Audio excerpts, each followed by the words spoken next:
Good day netizens, this is Adriano. Kung bago lang sa channel ko, don't forget to subscribe.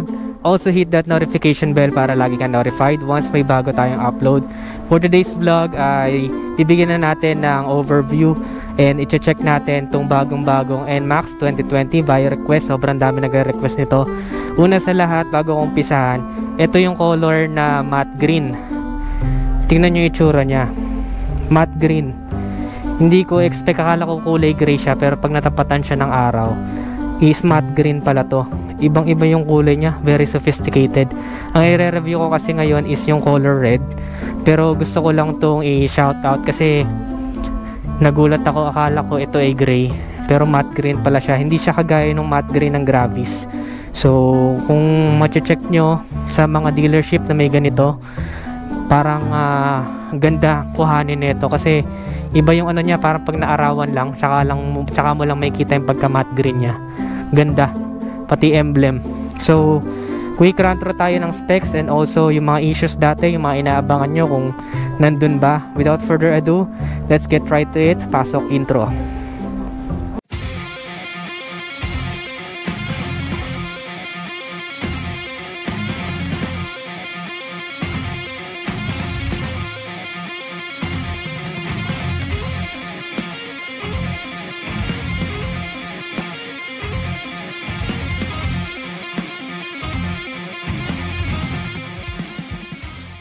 So yun guys, finally NMAX 2020 nandito na. So bibili ni Sir Fernando. Sir, maraming salamat po sa pagpapaunlak. Nandito tayo ngayon sa Yamaha Olivares, Binyan, Laguna. So may available unit dito, pero unfortunately taken na yung dalawa, but soon siguro maglalabas pa sila ng panibagong unit. So kung gusto ninyong i-visit tong store, punta lang kayo dito. Unang-una agad napansin ko sa NMAX na bago is yung silver lining. Ayan o, meron siya sa loob. Meron siyang silver lining na. And mas malakas ang bato ng ilaw compared dun sa dating NMAX. Mas slim yung kanyang itong headlight niya, mas slim. Full LED na siya. And kung mapapansin niyo yung signal lights niya, nakalabas na siya. Unlike dati na nakaloob. Parang Aerox yung datingan na nilabas na siya.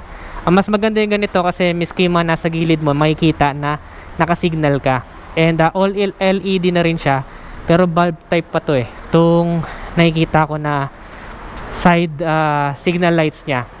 This is the ABS version. Yung ABS version, madidistinguish nyo siya kasi tanging red lang ang available na ABS version. Wala sa standard version ng red. So ito ay matte red, kung makikita ninyo. ABS version na siya. Nandyan pa rin yung VVA or variable valve actuation, which makes it good in high speed and low speed.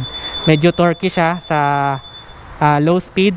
Kapag naman sa high speed, meron pa rin dulo. So nandun pa rin siya yung mga good features netong NMAX. Tapos yung visor niya parang mas lumapad, no? And mapapansin niyo yung kanyang lapad dito. Ito, yung lapad niya na ganyan. Mas malapad na siya compared dun sa last year na 2019 na NMAX. Ayan, no? Ito na yung kanyang emblem. Almost ganun pa rin. Yung medyo darker colors, medyo gold yung emblem niya. Tapos yung kanyang tail light is full LED na din. Full LED na. Pero bulb type pa yung kanyang signal lights. The good thing is may hazard na siya. Mamaya check natin yung hazard. Pina-explain pa kasi kay Sir. Tapos meron siyang reflectorized dito. Iba na rin yung fender niya. Iba na yung fender niya compare sa NMAX before. And then so yun, habang inaantay ko yung susi kasi si Sir nag-aasikaso ng ano niya, sasakyan ko lang siya kung abot ba. So 5'3 to 5'4 yung height ko. Naka center stand. Tatanggalin ko lang sa center stand. Paano ba to? Ayan. So wala na siya sa center stand. Ito siya. Upright pa rin yung sitting position. Yung upuan sakto lang ang ano, sakto lang ang bigat, ang lambot, hindi masakit sa puwet. Abot ko siya 5'3 to 5'4 height ko. Medyo malapad lang siya, so medyo titingkayad ako ng konti kasi nakabuka ka. Pero 5'3 to 5'4 ang height, abot siya. Yung 5 flat siguro abot din to. Buksan nyo nga sir, pakinggan daw namin yung busina. Inaayos pa yung papel. Parang permit nyo, no? Permit nyo. Ayun, ganun siya buksan. Tapos, ayun. May ABS dito, may engine na check doon, kung nakita nyo. Tapos may stop and start system, yung letter A. Ayun na yun. Tapos may locator din siya sa remote. Kapag ka in case na wala ang remote or naiwan nyo dito sa loob, may susi siya dito sa ilalim. Center stand ko ulit. So, may susi siya dito. In case mawala yung remote, may susi siya dito. Susian. Ewan ko kung kita sa camera eh. Dito siya. Sususian mo siya dyan. May susian siya dyan. Para mabuksan lang to. Pero hindi mo siya mapapastart. Kung in case mawala ng baterya yung remote, and also, mambawa nawala mo yung remote or nahulog, pwede ka mag-enter ng 4-digit na number or 6 yata. So, syempre, yung digits na yun, exclusive lang yan sa mga kukuha. So, kung hindi ka kukuha, bawal malaman yun. So, yung naka-side stand pa. Buksan natin siya ngayon. Yun o, tahimik na siya, di ba? Gawa ng smart motor generator niya. Tahimik na siya. Charging port, ganda rin. Solid. ABS na siya. Both front and rear is naka-disc pa rin ng 230 na disc. Pakita natin. Ito yung disc sa likod. Ito yung disc sa harap. Yun, 230. Iba na yung ano niya, no? Sige, pakinggan natin yung busina.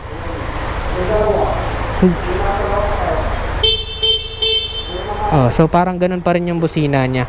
Para i-enter yung ano niya, kapag lumayo si sir ng mga 20 to 30 meters, mamamatay ito. So kailangan malapit ka bago mo siya start. So yun, kailangan niya nakatapat dito. Dun mo i-enter ngayon yung digit number in case mawala. Yan. I-enter mo dyan, tapos ilolong press mo.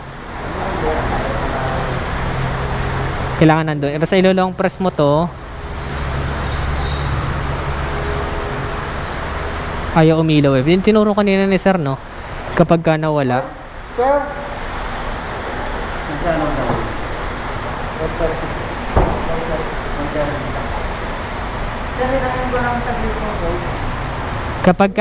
Kapag ka nawala yung susi dito lang, no? Hindi ko naman ipapakita. Ayan ako lang. Tuturo ko lang sa. Pag nawala yung susi niya, kailangan dito nakatapat. Hindi. Ay, yung push mo lang siya. pupush mo lang siya, tapos iilaw to. Yung ilaw na ano. Na orange dito. Abangan. Parang export na.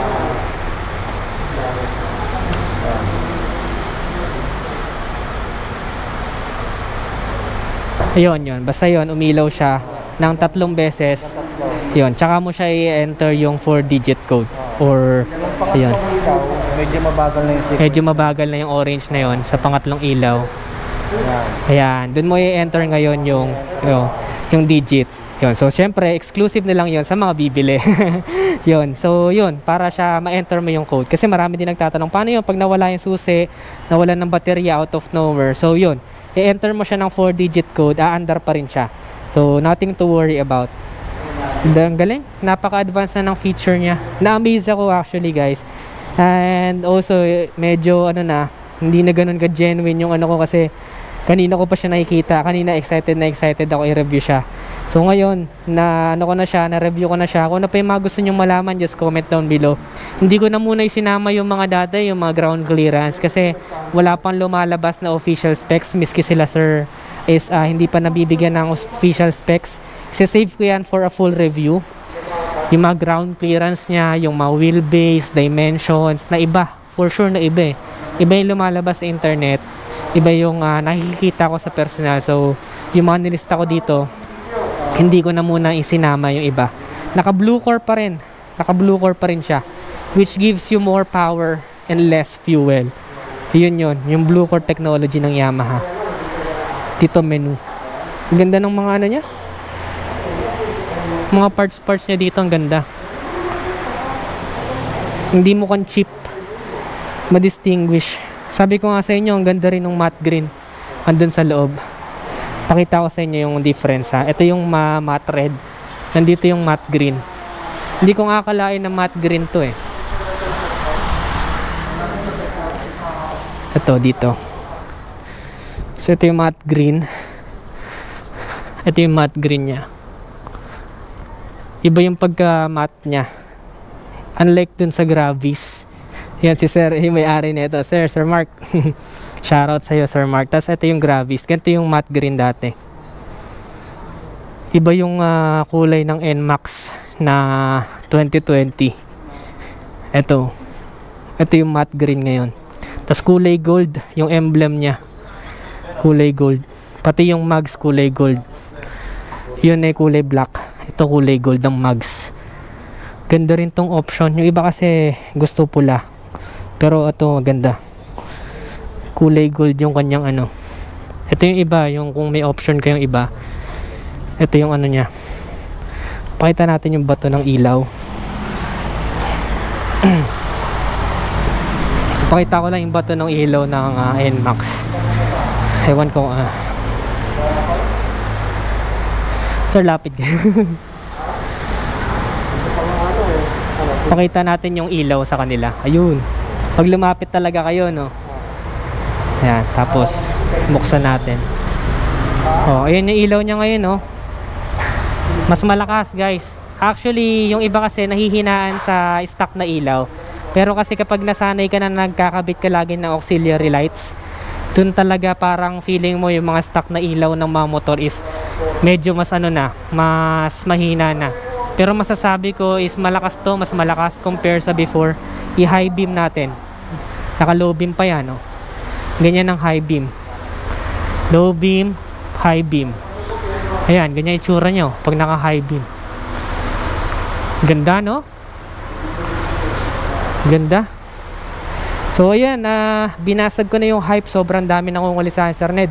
NMAX 2020, salamat ulit kay Sir Fernando. Ayan, no? Siya yung isa sa mga mauuna dito sa amin na merong NMAX 2020. Actually si Sir nagantay pa kayo ng matagal, di ba Sir? Medyo nagpa-reserve pa siya ng 2 months para makakuha neto. So unahan talaga, guys. Hindi yung kung kailan nyo lang maisipan na bumisita, makakakuha agad kayo. Unahan talaga siya. Ganda, may hazard na siya. Kagaya pag ganyan na ulan, gusto mo yung naka-hazard ka ng konti or may emergency, nakahinto ka, yan, i-off mo siya dito lang.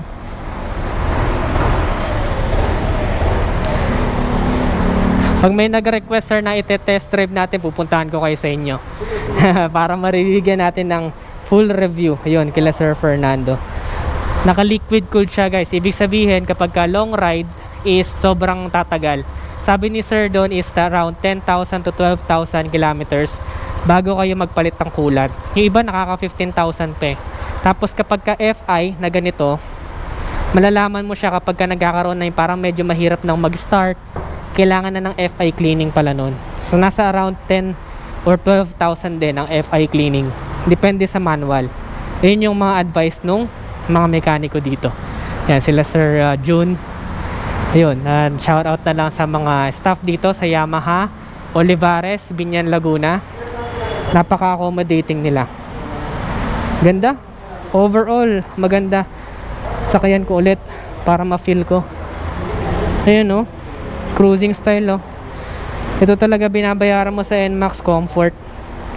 Comfort. Sarap ng seat niya, guys.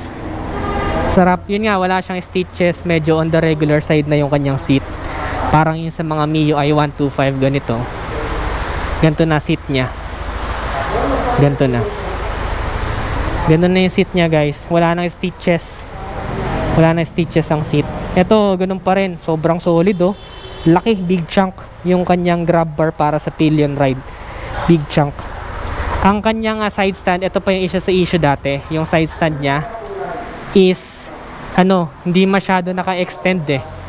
Ayun, yung side stand nung dati. Sir, pakita ko lang yan. Ito yung side stand nung dati. Hindi siya masyado nakaganon. Nagbiblink siya, sir, kasi naka-open pa.